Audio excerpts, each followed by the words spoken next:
Welcome. You've got Counterculture with Aaron Lujan. He hails from Albuquerque, New Mexico. You are listening to Counterculture with Aaron Lujan. This could be called the Lujan virus. We face a hostile ideology, global in scope, atheistic in character, ruthless in purpose, and insidious in method. It is a big idea, a new world order. The future does not belong to globalists. The future belongs to patriots. Protecting your kids from the indoctrination of the media. I call on every man and woman of goodwill all over America today to come back home. Come home, America. Welcome. Today is October 28th, 2020. You are listening to Counterculture with Aaron Lujan. This is a podcast that covers the top news stories. We engage in controversial conversations with culture warriors, and we also attempt to provide context to current events in the light of history, sociology, psychology, and really just try to grapple and understand what is happening, what the heck is happening in the world. BLM now stands for Biden's Laptop Matters. What's happening, guys? I'm 2 cups of coffee in. The Lakers are champs. The Dodgers are champs. Congratulations to my Angelinos, to the city of LA. It's been a minute. Not with the Lakers. We win consistently, but definitely with the Dodgers. I am from LA in the sense that I moved there when I was a boy. I was 18, and I was a Dodger fan before I even moved to LA. I grew up in Southern California, San Diego area.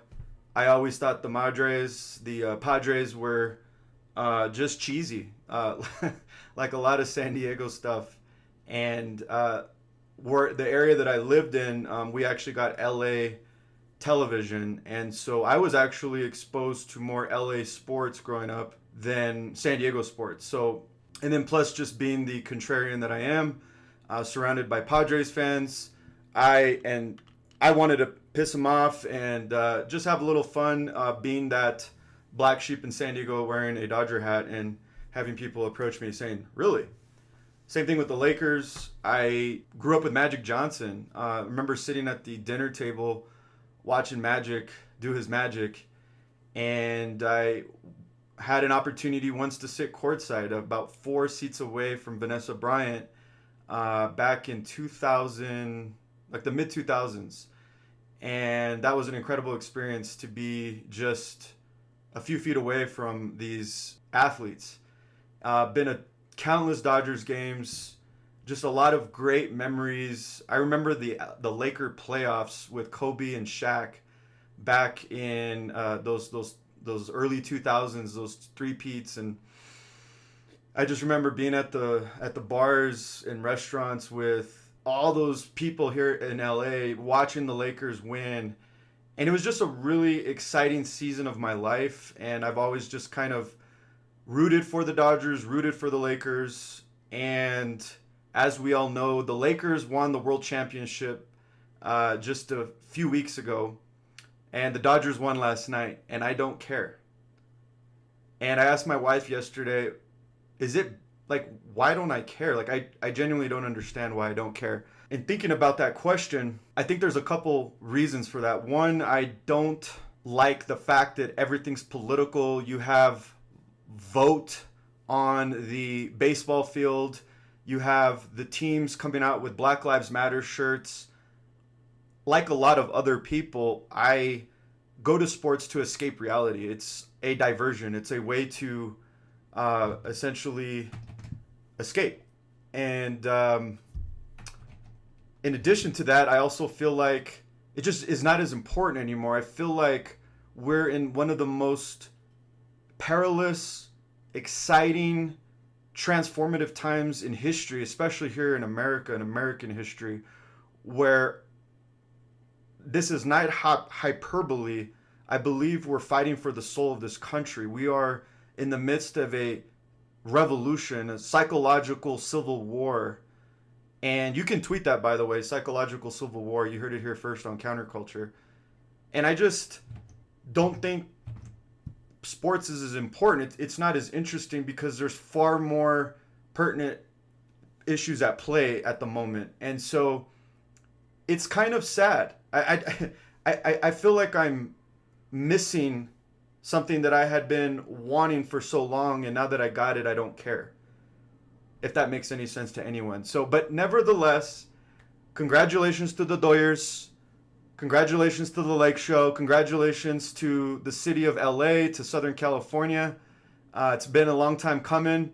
Now we just need to have the Chargers win the Super Bowl. And we'll have 3 LA teams win all the championships. And then it'll come out later that it was an Illuminati conspiracy to have LA win all the championships, and LA is going to play a major role in the American Revolution and the battle that is before us. So anyways, I think I spent enough time talking about the Dodgers and the Lakers. Let's get into the top news stories for October 28th.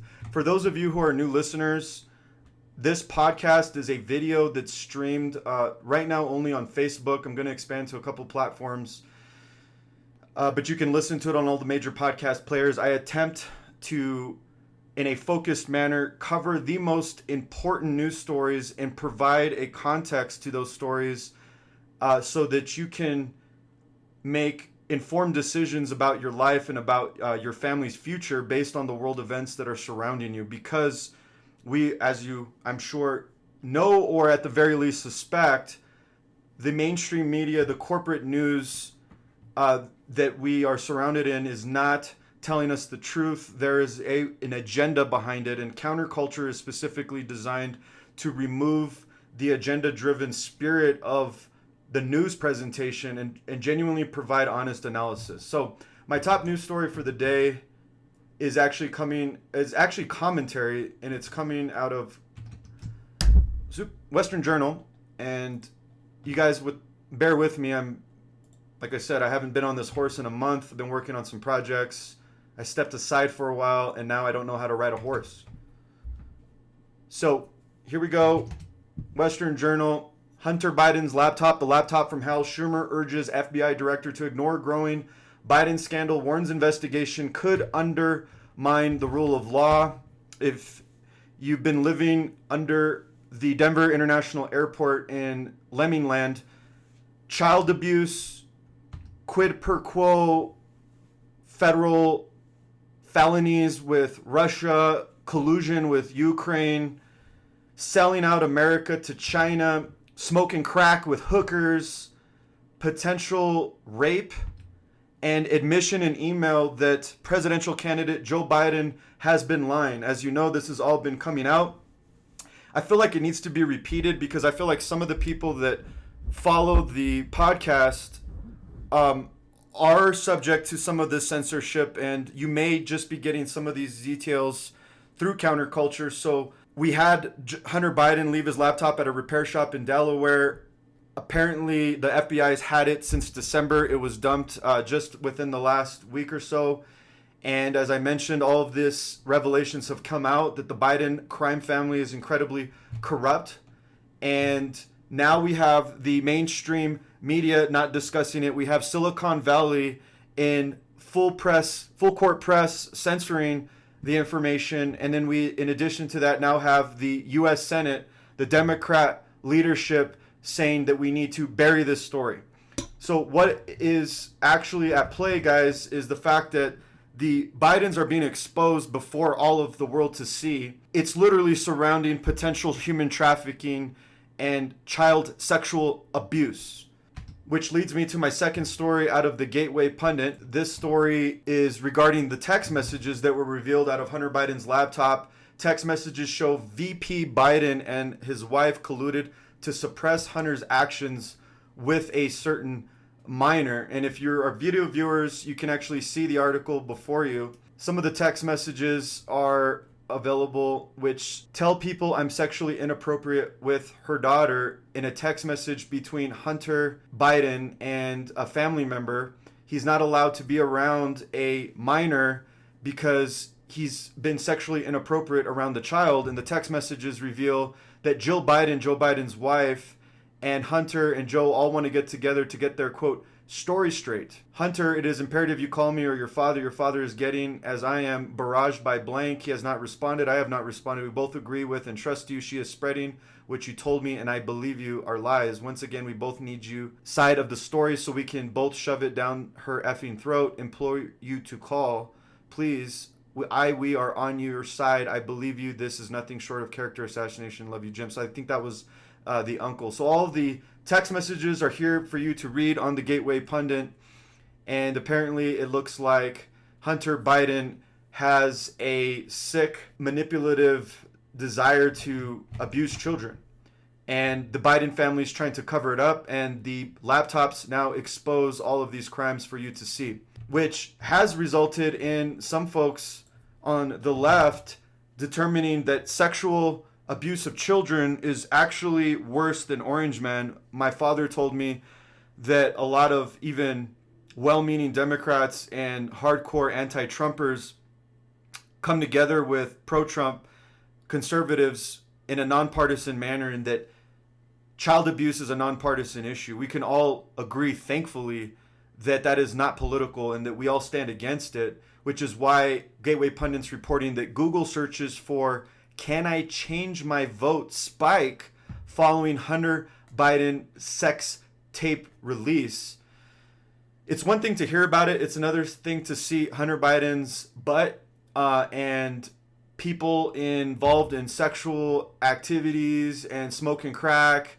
And you now have Google screenshots where they document the uptick in "Can I change my vote?" trending around 11 p.m. on the day that the sex tapes went viral. And if you're video viewers, you can actually see these spikes on your screen. And fortunately, in Wisconsin, Minnesota, Michigan, Pennsylvania, New York, Connecticut, and Mississippi do allow voters to change their votes early voting. So folks, if you were in any of those states, go to Gateway Pundit and get your vote changed if you made the mistake of voting for Joe Biden. Hashtag Ghetto Podcast. Hashtag Ghetto Podcast because it's been a month and I'm just kind of bumbling around here like a drunken man with dementia in the middle of the night trying to find the light switch. Gateway Pundit, Chinese group behind release of Biden tapes, claim Biden's offered up CIA agents who went missing in China in 2010 and 2012.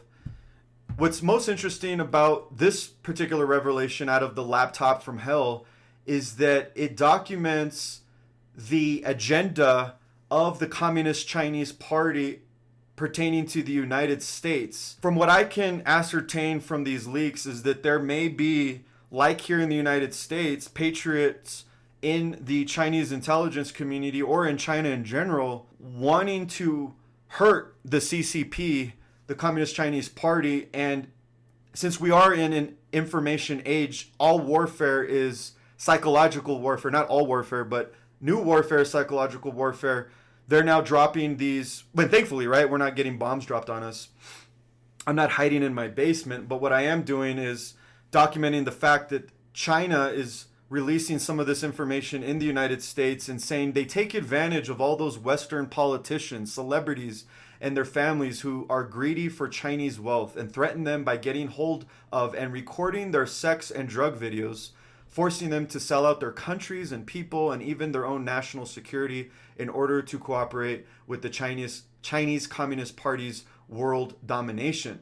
U.S. presidential candidate Joe Biden is 100% controlled by the Chinese Communist Party as one of the most successful political instances of the BGY program. That's a search engine. He is also a target of the CCP's 3F plan, which aims to fall, fail, and fell to weaken, destroy, and kill America. The Chinese Communist Party's use of this tactic to threaten Biden and his sons and to bribe them with large amounts of wealth is one of the major causes of the disputes over the South China Sea, U.S.-China trade, intellectual property rights, and energy prices, etc., as well as Biden's provisions of large numbers of CIA intelligence agents in China to the Chinese Communist Party. So there you go, guys. There you have it. So this next article is out of the Washington Compost. The title of this article is Joe Biden, Hunter Biden, and the Policies of Unconditional Love. And I thought that was important to highlight because Essentially what that's saying is coming to the defense of the Bidens, smoking crack with hookers and taking money from the Chinese and the Russians and the Ukrainians and just lawlessly selling out the country is unconditional love. That's the spin you have over at the Washington Compost. The Blaze has an article out. Trump supporters crash Biden rally. Joe calls them chumps. Trump says Biden rallies have tiny crowds. This was in Pennsylvania. Reportedly 170 cars at the Biden drive-in rally in Bristol, Pennsylvania, and was crashed like a good old-fashioned party with the other team. Literally, Joe Biden had to drive through a crowd of Trump flags, if your video viewers can see. Just glorious, absolutely glorious, ultimate troll of a Joe Biden rally. And of course, Joe Biden had his deplorable moment and called the Trump supporters chumps. Those are a bunch of chumps out there. Yeah, that's a good look if you're running for president. Call half the country chumps. Trump campaign makes Wi-Fi password "Who built the cages, Joe?" ? For press at his latest rally.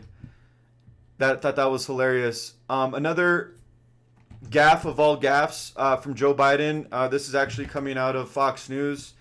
He announced he has created a voter fraud organization, has created the most extensive and inclusive voter fraud organization in the history of American politics. Joe Biden admits. That's the reason why they keep him in the basement, you guys. He is not fit to be speaking in public. He is suffering from dementia. The poor man should be in a facility being treated for his illnesses, not Weekend at Bernie's being pushed around like a carcass running for president so that we can get Kamala in. And which reminds me of a video that I recently saw where he was speaking at a rally and said, "I'm Joe Biden. I'm Jill Biden's husband, and I'm also Kamala Harris's running mate." And then everyone started laughing, and he says, "You think I'm joking, don't you?" So they're admitting that Joe Biden isn't really going to be the president. He's admitting that they're engaged in voter fraud. And now we have Kamala Harris breaking federal election laws. I believe the specific tactic is called electioneering. It says, here we see self-proclaimed top cop Kamala Harris illegally electioneering. In her time as DA, I wonder how she might have prosecuted people of color for committing the same infraction. So electioneering is a form of political interference where you're standing in front of a polling place. You're not allowed to campaign within certain feet of a polling place. In Ohio, it's if you're within 100 feet. So she would be in violation of election laws. But it continues because watch Harris claim more than half of the U.S. population has died of COVID in the last year. We are in the midst of a public health epidemic that has taken the lives of over 220 million Americans in just the last several months. Yeah, 220 million Americans just in the last several months. Yeah, so obviously with 300 plus million Americans, number is not accurate. But, again, the media is not going to say anything about it. They're just going to go ahead and focus on all of the awful things Trump says. And these people continually get a free pass. Kamala Harris was also recently caught on a hot mic checking the rally location. Are we in Cleveland? Hey, Cleveland! So she really doesn't know where she is. She's obviously exposing herself as someone who's not really engaged either. I don't think her issue is dementia. I think her issue could just be simply a lust for power. But it continues in election craziness. The LawEnforcementToday.com is reporting an affidavit submitted by Texas peace officer. Evidence shows Houston judge and election staff committing voter fraud. Harris County, Texas, a retired police officer and Texas poll watcher submitted a sworn affidavit on Thursday, October 22nd to the Harris County District Attorney's Office stating that he personally witnessed an election judge and staff members cheating in the 2020 election. This was obtained by the National File. Essentially, what it alleges is that a Houston precinct judge and staff illegally used a stack of driver's licenses to allow people to vote illegally in the 2020 election at a drive-through voting window, which was created to allow people to vote safely during a worldwide pandemic. And that is more examples of the election fraud that is taking place. It's the reason why I think they unleashed the China virus in 2020 before the election, since we now know documents show that it was created in a lab, it was intentionally brought into the United States, etc. Again, some of this is speculation, but if it was all by chance, it sure as hell is convenient for those who want to get into power, right? You can change the way people vote so that there's more opportunity for fraud. But nevertheless, Stony Brook professor Helmut Norpoth, a very famous political scientist whose prediction model has been accurate since, I believe, since 1912. His model has predicted the winner of every major presidential election in the United States since 1912, with two exceptions. He missed the 1960 election of John F. Kennedy, and he was wrong on the 2000 election of George W. Bush. However, every single other election he was correct, and he's now predicting that Donald J. Trump will serve another 4 years in the White House and has a 91% chance of winning in November. If you've seen any of these Biden rallies, if you've seen any of these Trump rallies, I mean, if that's any indication of where the country's at and who's going to win, it's obvious. I mean, you have thousands of people waiting sometimes hours to get into packed stadiums and huge fields.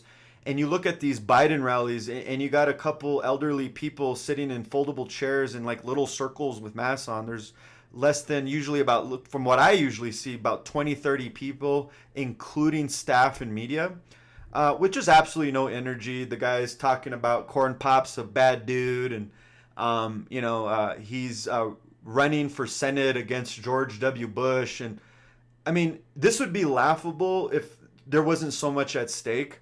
But this is 2020. And to round us out with election news, I have an article from the USA Today, my former employer, the propagandist Gannett organization. Americans worried about election day violence and chaos are buying guns and toilet paper. And that's true, because when I read that article the other day, I was like, babe, talking to my wife, we need to go to Costco and get some teepee. And this, if you are video viewers, there's a picture of me yesterday at Costco. That is the toilet paper section, you guys. Wiped out. To the left, you can't see it in the screen, is that industrial paper with those huge rolls you couldn't fit in your personal bathroom, but you see them like in like businesses. I almost got that because I'm like, dude, we need a wipe. Oh my gosh. So shifting gears, obviously this is not breaking news to anybody, but more of a celebration. Sorry guys, I don't know. Now my screen's flickering. Devil, get behind me. What is going on, man? You haven't done this in a month and everything just falls apart before your freaking eyes. NPR's reporting Amy Coney Barrett confirmed to the Supreme Court takes a constitutional oath. I'm going to dub Counterculture as the last breaking news outlet. It's really just because I wanted to say it. You guys already knew the story. Sorry. Continuing, this is something you may not have heard of, and incredibly good news. Fox News is reporting that the U.S. Marshal Service had a huge bust of 45 missing children. As part of Operation Autumn Hope, authorities arrested 179 individuals for various sex crimes during the operation. This all took place in Ohio. 76 missing and exploited children cases were cleared, including 45 by physical recovery by the U.S. Marshal Services. A lot of this, these successes, a lot of these apprehensions are taking place because of the Justice for Victims of Trafficking Act of 2015, which enhanced the U.S. Marshal's authority to assist federal, state, and local law enforcement with the recovery of missing, endangered, and abducted children. This will continue, and let this be a warning to those who are messing with our kids. You will be apprehended. You will be brought to justice. Stop and get help. immediately. Jesus said, if you touch one of these children, it's better that a millstone be tied around your neck and being thrown into the sea. Jesus was very clear about his position of what happens and how he feels about people touching kids. Universal mask wearing could save some 130,000 lives in the U.S., studies suggest. Again, just more propaganda. If you actually look at some of the studies that they cite, it's the Nature Medicine projects, which are actually tied to media publications. I couldn't see any science groups associated with that study. It's a very short article that really relies on this one particular study. And as you know, with lots of different scientific studies, there can be a lot of variances. And so if you've heard any of the other podcasts before, we've talked about the diameter of the virus being smaller than the pores of a mask. And we've also seen other studies that challenge the conclusion of this study. And I just wanted to bring this to your attention because there's going to be an information war to convince us that we need to, quote, mask up and there's a second wave.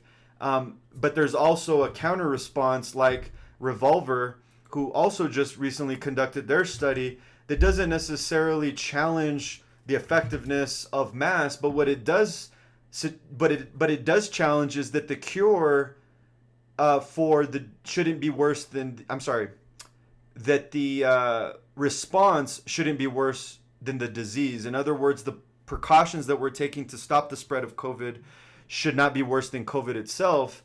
And this particular study out of Revolver shows that the lockdowns are over 10 times more deadly than the pandemic itself.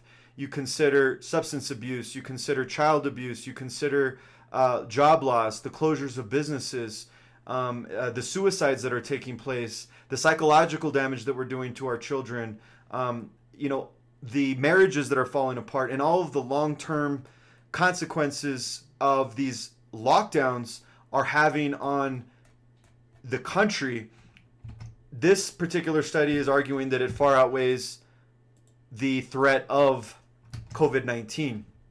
Shifting gears to these insufferable celebrities, Breitbart's reporting Chelsea Handler. I had to remind 50 Cent he's black after his Trump support.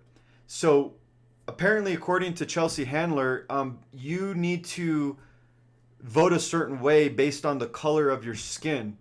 I don't like throwing the word racist around and calling people racist, but it's very obvious to me that Chelsea Handler is acting racist, and then she bribes 50 Cent with sex.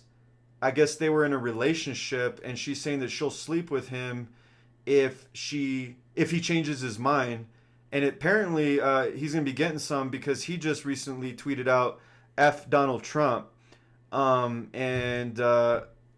It's just really, really disturbing, the stuff that you read about these celebrities, man. My other articles coming out of Business Insider. Watch the moment Trump walked out of his 60 Minutes interview with Leslie Stahl. This is absolutely glorious, you guys. If you haven't seen the interview or the exchange, it's truly entertaining. Donald Trump speaking with 60 Minutes basically walks out of the interview, and I'm going to go ahead and play the video for video viewers, and I'm going to go ahead and you're going to be able to hear it on the podcast. That your tweets and your name calling are turning people off. No, I think I wouldn't be here if I didn't have social media. Well, but the media is fake, and frankly, if I didn't have social media, I'd have no way of getting out my voice. Do you know what you told me a long time ago? So that when you say negative things about me, no one will believe I don't have to discredit you. But that's what you You've told me. You've discredited yourself. You know, I didn't want to have this kind of angry. Of course you did. No, I didn't. Of course you did. No, I didn't. Well, then you brought up a lot of subjects that. Well, I said were I'm going to ask you inappropriately tough brought up. questions. They were inappropriately brought up right from the beginning. No, your first question was, this is going to be tough questions. Why? You don't ask Joe Biden. I saw your interview with Joe, the interview with I Joe never Biden. did a Joe It Biden was a interview. The interview, 60 Minutes. I see Joe Biden giving softball after softball. I've seen all of his interviews. He's never been asked a question that's hard. Okay, but forget him for a minute. No, but you you're start president. with me. You're president. And Excuse me, Leslie, you started with me. Your first statement was, are you ready for tough questions? Are you? That's no way to talk. There's no way to talk. Leslie, one second. At this point, one of our producers interrupted to advise about the time remaining in the interview. Enough. Let's go. Let's go. Thanks. I'll see you in a little while. Thanks. Be careful. There you go. President Trump walking out of the interview. I thought that was very fascinating. You know, that's the way that the president's treated in the media. I mean, obviously anybody with common sense can see that. And Trump did make some good points. Speaking of Trump, he's now saying that he considers himself to be a non-denominational Christian. And for my believers, I think you guys understand what that means, is that he got hit with the Holy Spirit. He's not a religious guy anymore. He used to be a self-proclaimed Presbyterian. I would argue that a lot of modern-day denominational Christians are more religious and not Holy Spirit-filled. And fortunately for America, our president looks like he got a hit with the Holy Spirit. So that's how I would interpret that particular piece of news, which is all very, very encouraging. And then speaking of the administration, Pence aides test positive as coronavirus spreads in the inner circle. I think that's just kind of a nothing burger. I just thought it was more interesting. I'm not exactly sure what their angle is in that particular, pushing that around. Maybe they're trying to scare people further. We got another article from the New York Times.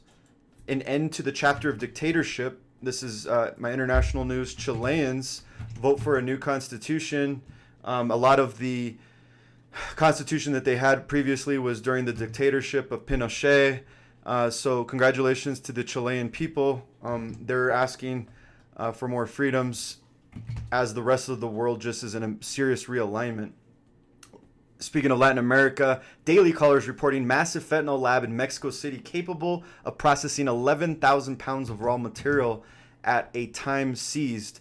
Mexico is a failed narco state, and a lot of the fentanyl and the drugs are coming from Mexico. And there's just another example of that. Speaking of international, since we're going around the world, and y'all be playa, hey, and the Breitbart's reporting, shove your new world order up your blank. London erupts in protest against lockdown. And I'm going to share the audio with my podcast listeners and video with my video viewers.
So you guys get the idea. Sorry for the language. I didn't know that was going to happen. I'm going to have to change my rating on Apple iTunes or whatever the heck it's called. But there you go, you guys. It's happening all around the world. I'm going to go ahead and end this out with my last article. San Diego schools are changing their grading scale to avoid racism. And their new method is pretty racist.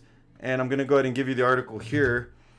This is reported out of MRC TV. Essentially, San Diego School District is the second largest school system in California, one of the biggest school districts, I would argue, probably in the United States. And their data has showed that Hispanic and Black students were falling behind at the end of the year, where 20% of students 20% of students who had been given failing grades at the end of the year were black, 23% were Hispanic, 7% were white. So they didn't look at this as perhaps maybe a socioeconomic issue. They look at this as, the reason that the kids are doing poorly is because of their color of their skin. So the solution for that, and I'll just go ahead and read the article. Instead of being graded on a yearly average of their scores, all students, including those who are doing fine under the previous system, will now be subjectively graded on their mastery of the material, meaning that it doesn't really matter how you start off the year so long as you show improvement. The school district says this new method will keep from penalizing those who get a slow start or who struggle to achieve higher points throughout the year. Teachers are also being banned from factoring in things like a student's behavior or whether they turn in their work on time when it comes to averaging a student's grade, because evidently San Diego schools believe black and brown children are inherently more ill-behaved and are somehow incapable of completing their work on time compared to their white counterparts and must be given leniency to make up for this otherwise insurmountable deficit. Yes, I agree with MRC TV. That is about as racist as it comes. Last article's great news. It's coming out of CBN, and the event was in Washington, D.C. God's moving in America. Over 35,000 lift up Jesus in Let Us Worship rally on National Mall in D.C. We had Pastor Sean Fucht, if I'm saying that correctly. I'm notorious for mispronouncing last names. Had 35,000 people gather in D.C. To awaken their hearts to the God of the heavens. The event opened with Feucht, thanking all the attendees for coming, and you had Senator Josh Hawley speak, and you had the event basically say that they were able to, quote, "We've been in a season of pain, discord, violence, and fear, but Jesus is reminding us that he died on the cross so we can live fully, even in the middle of a pandemic. We're going to leave this field as the happiest group of Christians because of his glory. Wake up, church, come alive and arise. The glory of the Lord arises on you." So great news, you guys. I thank you for watching. This was October 28th, 2020. You were listening to the most ghettoist podcast in the universe, Counterculture with Aaron Lujan. Today was a technical disaster, but I still appreciate you guys rolling with me. This was the top news for October 28th. New Biden crimes revealed. Texas voter fraud. Thousands worship Jesus in D.C. You guys can see everything at aaronlujan.com. Silicon Valley is censoring voices like myself, so I'm encouraging you to text me at 619-399-3939, 619-399-3939. If the internet goes down, if I'm completely purged from the social media platforms, I will be able to send you this content via text message.